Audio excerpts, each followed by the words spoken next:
আমরা সারা বাংলাদেশে খাল কাটার কর্মসূচি দিয়েছি। দেখলাম ব্যাপারটা নিয়ে অনেকে বেশ হাসি ঠাট্টা করছে।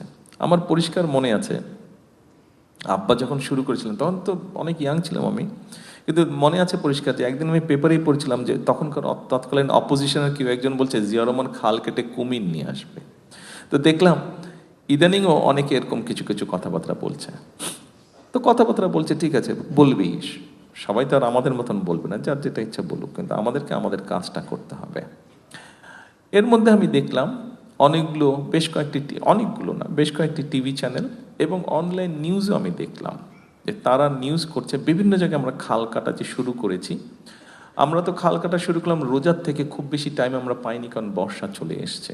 অনেকগুলো খাল, বাট মোটামুটিভাবে বেশ এই পর্যন্ত 1000 কিলোমিটারের মতন সারা দেশে খাল কাটা হয়েছে। আমাদের খাল নতুন করে কাটা পুনর্খনন মিলিয়ে 1000 কিলোমিটারের মতন এবার হয়েছে। আমরা এখন আর পারবো না এই মাসের থেকে, আগামী যে জুলাই মাস থেকে তো আমরা পারবো না, আগামী কয়েক মাস, কারণ বর্ষা চলে আসছে। কিন্তু যেটা নিউজ দেখলাম এবং বিভিন্ন খবর যেটা জোগাড় করলাম, সব জায়গায় যে 100% ঠিকঠাক মতন হয়েছে তা না, ফাঁকি ঝুঁকি হয়েছে, সেটাও আমরা চেক করছি অনবরত, সেটা আমরা চেক করছি। ফাঁকি ঝুঁকি পেলেই আমরা চেষ্টা করছি ওটাকে আবার যাতে ঠিক করা হয়। বাট তারপরেও এই পর্যন্ত যেটা দেখলাম যে অনেক জায়গায় দেখলাম মানুষ পানি পাচ্ছে, কৃষকরা পানি পাচ্ছে। এখানে আপনারা যারা আছেন আপনারা অনেকেই কিন্তু গ্রামে বসবাস করেন, গ্রামে আপনাদের বসত বাড়ি আছে, বাড়িতে যান অথবা এখান থেকেও সোজা যান। বাংলাদেশে একটা ডেঞ্জারাস অবস্থার মধ্যে আমরা আছি। এর মধ্যে পদ্মাটা আমরা মোটামুটিভাবে একনেকে পাশ করেছি, তিস্তাটাতে আমরা করছি, তিস্তাটা নিয়ে আমরা কাজ করছি।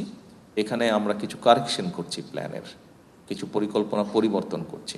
অর্থাৎ এই তিস্তা এবং পদ্মা দুটোতে আমরা দুটো বিরাট ব্যারেজ অর্থাৎ ওয়াটার রিটেনার আমরা তৈরি করব। যেই ওয়াটার রিটেনার তৈরি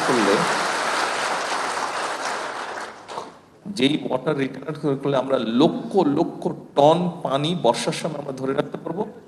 ড্রাই সিজনে এটিকে আমরা আমাদের সুবিধা মতন আস্তে আস্তে আমরা এটিকে আমরা ছাড়বো। বিশেষ করে পদ্মাটা আমাদের জন্য খুব গুরুত্বপূর্ণ, এই জন্য তিস্তার মতন পদ্মা দুটোই গুরুত্বপূর্ণ। পদ্মাটা আমাদের গুরুত্বপূর্ণ, পদ্মার সাথে যেই পানিটা গেছে, পদ্মা নদী দিয়ে